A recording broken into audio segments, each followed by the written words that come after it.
Oh, and welcome back to Tomb Raider 2 with me, Matthew Caddies, aka Puggy. So, this is Bartoli's Hideout, which is kind of rat infested. And get used to seeing that thing there, because that is I'm guessing, the symbol of the Fiammaniera, the group which Marco Bartoli seemingly leads here. Anyway, the first thing I want to do is head off to the right here, because over here we will have to deal with another guy with a club. Now, not wearing a jacket at all. It's quite muscular. Anyway, that being said, he's got a large medipack, and I will go with the... Okay, I don't know what's wrong with the editing there. Anyway, pulling that switch will open the doors, basically. And yeah, I'll get the automatics out because, well, we will have to deal with something here. Indeed, and more of these guys coming. Seriously, I absolutely hate these guys, as you know. So that being said, we'll grab the goodies and run, I guess, right into some more thugs. Oh yes, because once we enter the hideout, we will see that there's one to ruin, yes. Well, and destroy such great Italian architecture, but there we go. There's another in fact, two gunner guys here. Yay. I always love these guys. And notice that off to the corner there is also some more glass we can smash, I guess. Though not before we get another rude awakening from that guy up there. Seriously, you'd think you'd be able to hear his footsteps, but maybe not. Anyway, that being said, I'm gonna go through here, and it is in the next room. Now, in the next room, there are a couple of dogs running about as well. Seriously. And we want to be careful with those poochies, so yeah. I'll go with the automatics again. I know it's a bit of overkill on the Dobermans, but whatever. They seem to be the dog of choice for gangsters in the Tomb Raider games. Also note that the sky's looking like a big sunset there. Yeah, the sun's getting real low, but we'll continue anyway. Because over here we will have to deal with these statues who have giant swords which will come down on Lara if we even go near them. Unfortunately, the room for maneuver is pretty small here, so we kind of have to, unfortunately. So I will light a flare and hopefully get through them. And jumping through them can work if you time it right. Again, I've already said enough about my timing with these guys, but there you go. And with that in the next room, we will see on the right there's some more water there. We'll be visiting there a bit later. Pulling this switch will open another door a bit further away, and then we have to go back through here. Thankfully, the statues have stopped moving their swords at least. And then you will see here that, well, various things. Firstly, the fact that the floor actually looks rather pristine in even in that version, so even in the dare I even say remastered version. But I want to go up here first and pull up, and then slide down here, go to the end, pull up, and then we will get where we actually need to go. Well, almost. There is this area. There isn't anything here, seemingly. There is, however, something over here, which is a movable block. Not that you'd immediately notice that, so let's push it to the left here. Although I think I'm pushing it in the wrong way, but maybe not, because we need to reach that balcony where that gunner guy was. Seriously. I actually think it looks really nice here. Seriously. I'm sorry to say too much, but yeah. Although some of the paint's coming off the walls otherwise. And that ain't great. No, it isn't. So we'll have to do the whole thing again, I guess. Well, almost. You can just jump up there, I guess, and pull up. But, yeah. Needless to say, that balcony will be in the way if we're not careful. And no, we can't push it any further, so I'm going to have to pull the block a bit further to the right there. And does that allow us to get past there? I don't know, but maybe. If so, I want to save because you know me. And then run over the gap and straight up. Okay, I did not ask for a cartoon death, thank you very much. Run to the right and go over the wall and completely fuck up. Yay.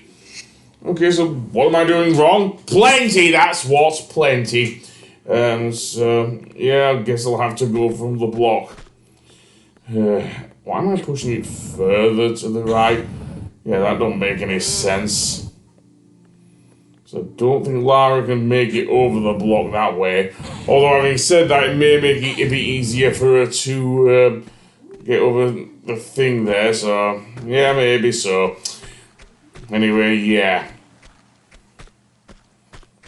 Okay, pull up again. Now that the block is to the right of where Lara was, hopefully we can get over the gap. Let's see. And then run over the gap, and that works. So did that guy have anything? Let's see, he had, I think it's automatic ammo, which looks kind of weird in the remastered version. Probably because we're not dealing with sprites, which was the case in the original. Seriously. Those were actually sprites used. Although it was immediately obvious to anyone with a PS1, because the big thing about the PS1 is that the graphics was the first really 3D console that got popular. Yeah, no, we did have the Saturn, but come on, man. The Sony hit it big with the PS1. Running over the gap there onto this awning. This one seems to have a bit of oil on it, as it seems Lara just slides down here, and then we can shimmy to the left, right above the canal, and onto the other end. And then I'm going to backflip here onto the next thing, and indeed walk to the edge here. And then run over to the next one, and yeah, there's another awning there. I do not know if that one's slippery as well, but we'll need to use it anyway because, nope, this one's not slippery. Okay. We'll need to use this anyway, as I say, to get into the hideout proper, which is full of thugs and dogs and God knows what else. So, standing jump will do, I think. Right off the bat, we'll have to deal with 2 dogs. So, it's a good idea to fill up my health, I think. And then go with the automatics, absolutely. We'll get rid of the dogs. And then we can just make our way around the corner and into the hideout proper, where it's actually really good lighting here, seriously. I'm going to equip the shotgun, or maybe not. Can't decide, can I? No, automatics, seriously. I only have 6 shots anyway, so that wouldn't have worked with the automatics. Another guy with a gun, he goes down easily. Does he have anything? Nope. Oh, maybe he does. But never mind that. In here, it looks like the thing has fallen off. Pulling this switch will do something, I guess. But, I don't know. Another guy with a gun. Yada, yada, yada. He shoots me. Yeah, try a different script, mate. You're not helping. Here's a bit more thing. Pulling that switch opened this door on the left.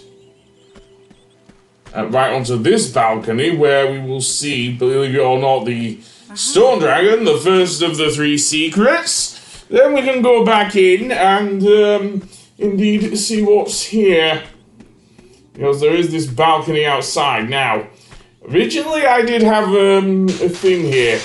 I actually managed to clip my way through the thing when I first played this game. Seriously, I found it insane. I actually discovered the corner bug there, but I did, and went down to the thing, and I completed this level a lot quicker than I was supposed to, really. Anyway, yeah, rather fun. 2 guys with clubs here, Seriously, can't they get a clue? And know that the fireplace is kind of empty, shall we say. Well, there's a reason for that. There's actually a secret passage through there. So indeed, let's push this block inwards. And indeed, find the secret passageway towards, well, another area with the canal, I guess. I call it canal water. But it was really dark in here. Seriously. But never mind. And we'll also have some blade traps because God knows we had enough of those earlier. Or didn't have enough of those, should I say. But down here, indeed, if you look ahead of... Well, not there. But if you look ahead of yourselves, you will see the blade traps. Which, yeah, very annoying. There is one other way to avoid them other than going down the slope and trying to jump over them. And that is going to the water. Yes. But I don't know if I will. Let's see if I do. Okay, yep, perfect swan dive into the water. And, yes, there is a few other things down here. You will see, seemingly a trap door, which Lara cannot open here. But never mind. Now here is where things get annoying because of the burners. Oh yes, these are here. And stepping on this wooden plank is apparently a pressure plate, which will allow us to activate them, I guess. The other end we can get out. The problem is we do have another burner there, which indeed burns Lara to death. Yeah, we've seen enough of those in our thing there. So back into the water, there we go.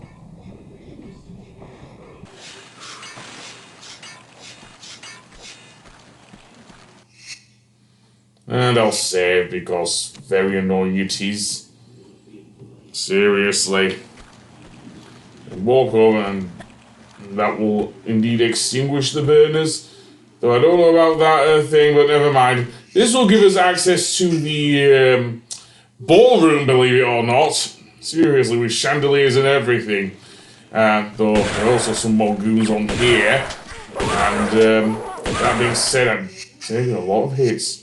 Seriously, I shouldn't have taken that many hits. But never mind. The next thing we want to do is actually go up those chandeliers. Seriously, that will take us up to the roof. Although maybe not just yet, because, well, I want to save, yes, because there's another secret we can get. And it's in that area we saw off to the left of those statues with the swords, seriously. I may well have to use a few flares down here. Let's see.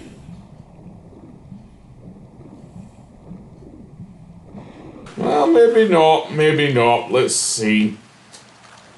There's a whole underwater maze down here, and it's not easy to navigate without the flares. Indeed, I did go with the flares, and let's see if I get the next one, which I believe is the gold dragon. Let's see if I'm right. Yeah, I'll go through this gap, and not much here it seems. And it looks like we found it. Yep, there's the gold dragon. And indeed, that will be it for now. So on the next episode, we will actually go up the chandeliers and explore a bit more of Bartoli's Hideout. So I'll see you then. Goodbye.